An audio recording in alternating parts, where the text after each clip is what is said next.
नमस्कार मंडळी, आपल्या यूट्यूब चॅनलमध्ये तुम्हा सर्वांचं खूप सारं स्वागत आहे। सकाळ सकाळी माशांना खायला टाकणं खूप जास्त सॅटिस्फाईंग आणि रिलॅक्सिंग काम असतं। अर्थात ते माझं नसतं, ते फौजींचं काम असतं, त्यांचं त्या माशांना खायला टाकणं, त्यांचं ते पाणी बदलणं, ते सगळं।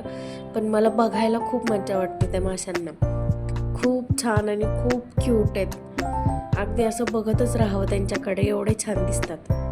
आजूच आमच्या सकाळ सकाळ नखरे।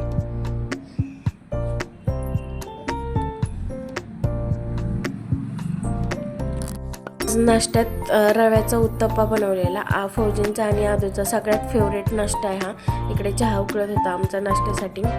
चिकूला रोज असं उन्हाला टाकायचं म्हणते, रोज त्याला मी आता टाकणार आहे। आमचा हे कपडे वगैरे धुतो त्या पाण्याचा नाला आहे, तिथे खूप पानं साचलेली, ती थोडीशी क्लीन केली। नंतर चिकूला घेऊन हॉस्पिटलमध्ये गेलो तर आमच्या आधी आदू गेला आतमध्ये, डॉक्टरला सांगत बसला की माझ्या भावाला दुखतंय, त्याचं असं होतंय तसं होतंय।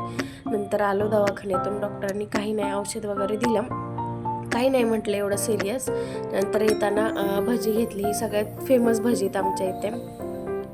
तुझ्या आणि पप्पांची इथे मस्ती चाललेली, त्या दोघांना एवढी मस्ती करायला लागते ना दिवसभर, ते असले की नुसता गोंधळच असतो घरात।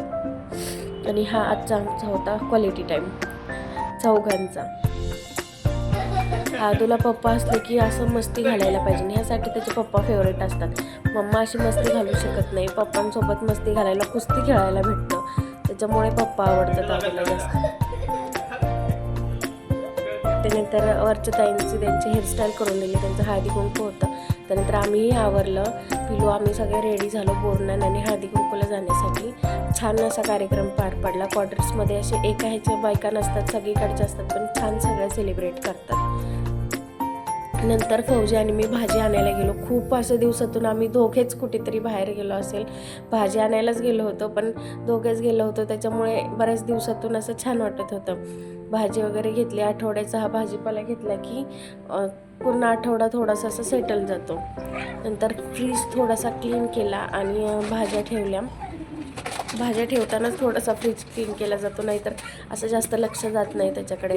आणि तुमचं पण असं होतं का? माझ्याकडून कायम असं किचनमध्ये न यूज होणारं काहीतरी मी फ्रीजमध्ये ठेवते, की नंतर ह्याचं काहीतरी बनवेल किंवा काहीतरी करेल, ह्याचा कुठेतरी उपयोग करेल, आणि ते तसंच फ्रीजमध्ये पडून राहतं। असं बऱ्याचदा होतं माझ्याकडून। त्यानंतर चिकूच्या थोड्याशा पॅन्ट वगैरे आणलेल्या नवीन, त्याला त्या डेटॉलच्या पाण्यामधून काढून घरातच सुकायला टाकले। लहान मुलांचे कपडे रात्री बाहेर टाकत नाही म्हणतात, त्यामुळे घरातच टाकले रात्रीचे। आणि ज्यांच्याकडे लहान मुलं असतील ना, त्यांच्या घरात हे कायम अशा दोऱ्या आणि त्याच्यावरती कपडे अडकवलेली कायम दिसतात। माझ्या घरात तर सगळं ना सगळं कायम असतात बाबा। हे काम केलं आणि असं छान संपवलं दिवस। बाय।